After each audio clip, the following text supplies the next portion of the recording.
నమస్కారం. చాలా దురదృష్టకర సంఘటన. ఈరోజు జగిత్యాల నుంచి ఇంజమూరు వెళ్లే బస్ ఇది.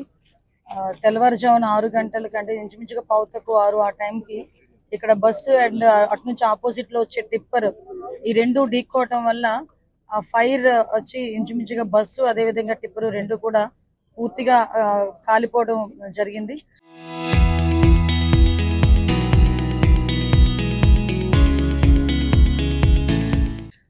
ఇమీడియట్ గా అది ఇన్ఫర్మేషన్ వచ్చిన ఆన్ వే పాసెంజర్ ఎవరో ఫైర్ డిపార్ట్మెంట్ కి పోలీస్ డిపార్ట్మెంట్ కి ఇన్ఫార్మ్ చేయడం. With in 10 minutes fire department, with in 5 minutes at the same time police department కూడా విత్ ఇన్ 10 minutes వచ్చి ఆ రిమైనింగ్ ఎవరైతే ఉన్నారో క్షతగాతులు వాళ్ళందరినీ కూడా రెస్క్యూ చేసి అంబులెన్సెస్ అన్ని రెడీ పెట్టుకుని అంబులెన్స్ లో కూడా నియర్ బై హాస్పిటల్ కూడా తరలించడం జరిగింది. సుమారుగా ఇప్పుడు హాస్పిటల్లో 28 members ఉన్నారు. బస్సులో ఎంతవరకు ప్రయాణం చేస్తున్న వారి సంఖ్య కూడా 41 అని చెప్పి ఇప్పుడే అధికారికంగా కూడా చెప్పడం జరిగింది.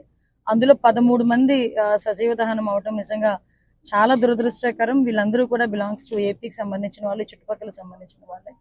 అంటే ఇటువంటి ఇప్పుడు వచ్చేటప్పుడు కూడా అదే నాతో పాటు డీజీపీ గారు, అదేవిధంగా మన ట్రాన్స్పోర్ట్ మినిస్టర్ రాంప్రసాద్ రెడ్డి గారు, అదేవిధంగా కలెక్టర్ గారు, ఎస్పీ గారు ఫస్ట్ నుంచి కూడా మానిటర్ చేసుకుంటున్నారు. అంటే ఈ యాక్సిడెంట్ కి జరిగిన ఇన్సిడెంట్ ఎలా జరిగింది, ఎందుకు జరిగింది, కాజ్ ఆఫ్ యాక్సిడెంట్ మనం గుర్తించడం ఒక ఎత్తు అయితే, ఈ రోజు ఆ ట్రావెల్ బస్ కూడా చూసుకుంటే హరికృష్ణ ట్రావెల్స్ కి సంబంధించిన బస్సు, కలిగిరికి సంబంధించిన వ్యక్తి ఆయన. అతను తీసుకుంటున్న ఈ బస్సెస్ కూడా అసలు కండిషన్స్ లో ఉన్నాయి అవన్నీ వెరిఫై చేస్తే ఆల్రెడీ అన్ని లైసెన్స్డ్ ఉన్నాయి. 2026 December వరకు బస్ కి లైసెన్స్ ఉంది, ఇన్సూరెన్స్ లైసెన్స్ ఉన్నాయి. సో ఇవన్నీ కూడా లైసెన్స్ అన్ని పక్కా పేపర్స్ తోనే వెళ్తుంది. బట్ ఎందుకు జరిగింది, ఎలా జరిగింది అన్న దాని మీద సమగ్రమైన విచారణకి గౌరవ సీఎం గారు కూడా ఆదేశించడం జరిగింది. గౌరవ సీఎం గారి ఆదేశాల మేరకు ఈ రోజు కేబినెట్ ఉన్నా కూడా ఇమీడియట్ గా అక్కడికి వెళ్ళమని చెప్పేసరికి నేను, అదేవిధంగా రాంప్రసాద్ రెడ్డి గారు, డీజీపీ గారు మేమందరం కూడా ఇక్కడికి రావడం జరిగింది. క్షతగాత్రులందరికీ కూడా మెరుగైన వైద్యం అందిస్తాం. ఇప్పటి వరకు క్షతగాత్రులందరూ కూడా ఎటువంటి ప్రాణాపాయం లేకుండా అందరూ కూడా సేఫ్ లోనే ఉన్నారు. చిన్న చిన్న ఫ్రాక్చర్స్ జరిగినాయి. వాళ్ళందరికీ కూడా నియర్ బై గుంటూరు హాస్పిటల్ కి కానీ ఎక్కడికైనా షిఫ్ట్ చేయాల్సి వస్తే కనుక ఇమీడియట్ గా షిఫ్ట్ చేసి వాళ్ళందరికీ కూడా మంచి వైద్య సదుపాయాలు కలిగేటట్టుగా మేము చూసుకుంటాం. ఇప్పుడు విషయం ఏంటంటేనండి, ఇప్పుడు సిస్టమ్ ఫెయిల్యూర్ అవ్వటం అనేది ఉండదండి. కాకపోతే కొంచెం ఇప్పుడు యాక్ట్లు కొన్ని ఉంటాయి. నేషనల్ యాక్ట్ ప్రకారం, బేసిస్ ప్రకారం కొన్ని ఇక్కడ బస్సెస్ పర్మిట్ చేయాల్సి వస్తుంది. నేషనల్ పర్మిట్స్ ఉంటాయి, కొన్ని బస్సెస్ నేషనల్ పర్మిట్స్ ఉంటాయి, కొన్ని విషయాలు మన స్టేట్ పర్మిట్స్ ఉంటాయి. ఇలాంటి విషయంలో కొన్ని కండిషనల్ బేస్ చేసుకొని వాళ్ళ కండిషన్ అన్ని చూపించుకొని వస్తున్నారు.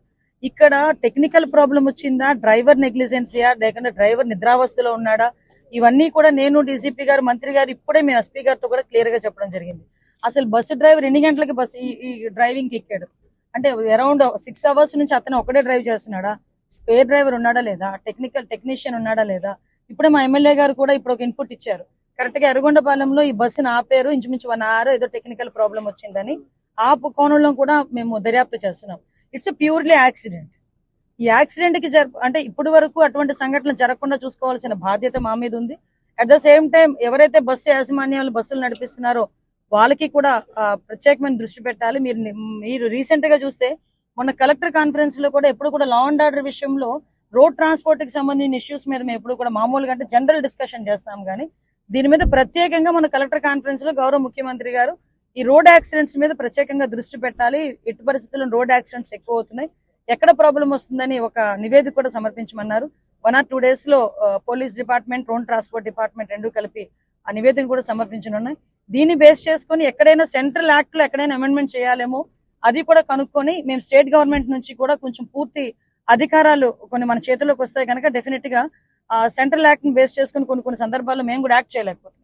సో డెఫినెట్ గా దానికి కూడా మేము సానుకూలంగా వాళ్ళకి కూడా విషయం చెప్పి స్టేట్ యాక్ట్ ని కూడా కొంచెం బలోపేతం చేసి నేషనల్ యాక్ట్ ని కూడా కొంచెం మార్చే విధంగా గౌరవ ముఖ్యమంత్రి గారి సూచనలు, సలహాలు తీసుకుని సెంట్రల్ గవర్నమెంట్ కూడా పంపిస్తామని మీ అందరికీ. అనుమతి ఇవ్వడం అనేది ఇప్పుడు ఇది నేషనల్ పర్మిట్ ఉన్నది. సారీ, ఇది నేషనల్ పర్మిట్. నేషనల్ పర్మిట్ ఉన్నది ఎక్కడి నుంచి లైసెన్సులు వస్తాయి, ఎక్కడి నుంచి పర్మిట్స్ వస్తాయని మీకు కూడా తెలుసు. ముఖ్యంగా ఒకటే చెప్తున్నానండి నేను, ఇక్కడ మీరు అబ్జర్వ్ చేసుకుంటే ఇందాక మేము అదే మాట్లాడుకుంటున్నాము, ట్రాన్స్పోర్ట్ కమిషనర్ గారు కూడా అదే మాట్లాడుకుంటున్నాం, మంత్రి గారు కూడా. ఎమర్జెన్సీ ఎగ్జిట్ ఓన్లీ ఒకటి ఉంది బస్ అంటే ఎవ్రీ బస్ కి యాజ్ పర్ రూల్ ప్రకారం ఒకటే లాస్ట్ ఎమర్జెన్సీ ఎగ్జిట్ ఉంటుంది, ముందు డోర్ ఉంటుంది.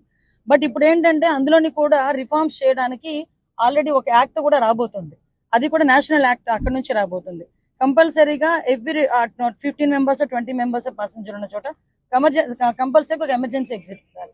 ఇప్పుడు విషయం ఏంటంటే అలాంటి యాక్సిడెంట్స్ జరిగేటప్పుడు వన్ ఆఫ్ ద ట్రామాలో ఉంటారు ప్రతి ఒక్కరు కూడా. కొందరు నిద్రావస్థలో ఉంటారు, నిద్రలోనే దురదృష్టవశాత్తు చనిపోయిన సందర్భాలు కూడా ఉంటాయి. ఇప్పుడు దీన్ని నేను ఏమంటానంటే యాక్సిడెంట్ కోణంలో చూసి డెఫినెట్ గా దీని మీద ఎవరైనా నెగ్లిజెన్సీ ఉందంటే అందులోనే ఎక్కడ ఉపేక్షించే ప్రసక్తి లేదు. వాళ్ళందరి మీద కూడా చర్యలు తీసుకుంటాం. ఈ టెక్నికల్ గా ప్రాబ్లం ఉన్నా కూడా బస్సు ఓనర్ ఎవరైతే ఉన్నారో వాళ్ళందరినీ కూడా అదుపులోకి తీసుకుంటాం. ఎక్కడ కూడా దాని మీద ఉపేక్షించే పరిస్థితి లేదు. మేమేం చెప్తున్నాం అంటే ఇందులో ఇంకా యాక్ట్ లో ఏమైనా అమెండ్మెంట్ చేయాలి, లేకపోతే బస్సు స్ట్రక్చర్ లో ఏమైనా అమెండ్మెంట్ చేయాలి, దానికి సంబంధించి ఒక నిపుణుల కమిటీ కూడా ఏర్పాటు చేసుకుంటే డెఫినెట్ గా వాళ్ళు ఇచ్చిన రిపోర్ట్ బేస్ చేసుకుని నెక్స్ట్ టైం వచ్చే బస్సెస్ అన్నిటినీ కూడా. ఇందాకే కమిషనర్ గారు ఒక బ్యూటిఫుల్ పాయింట్ చెప్పారు. ఈ మధ్య కాలంలో మనం చూస్తే మన కమిషనర్ గారు అదే విధంగా మంత్రి గారు అందరూ మాట్లాడుకునేటప్పుడు ఈ స్లీపర్ బస్సెస్ లోనే ఎక్కువగా యాక్సిడెంట్స్ జరిగిన తర్వాత లాస్ అన్నది ఎక్కువ కనిపిస్తుంది. దీన్ని కూడా చూసుకున్నా కూడా ఈ లాస్ట్ మనం చూసుకుంటే 141 ఎంతో మంది 145 మెంబర్స్ మొత్తం దేశం మొత్తం మీద చూసుకుంటే 45 యాక్సిడెంట్స్. అందులోని ఓన్లీ స్లీపర్ బస్సెస్ కి ఎక్కువ యాక్సిడెంట్స్ జరిగాయి. ఎందుకంటే అందులోని ఫ్లేమబుల్ ఎక్కువ ఉంటాయి. ఒక్కసారి జరిగిన తర్వాత ఆ కర్టెన్స్ అని, ఆ కుషన్ అని, what ever it may be, అవన్నీ కూడా ఫ్లేమబుల్.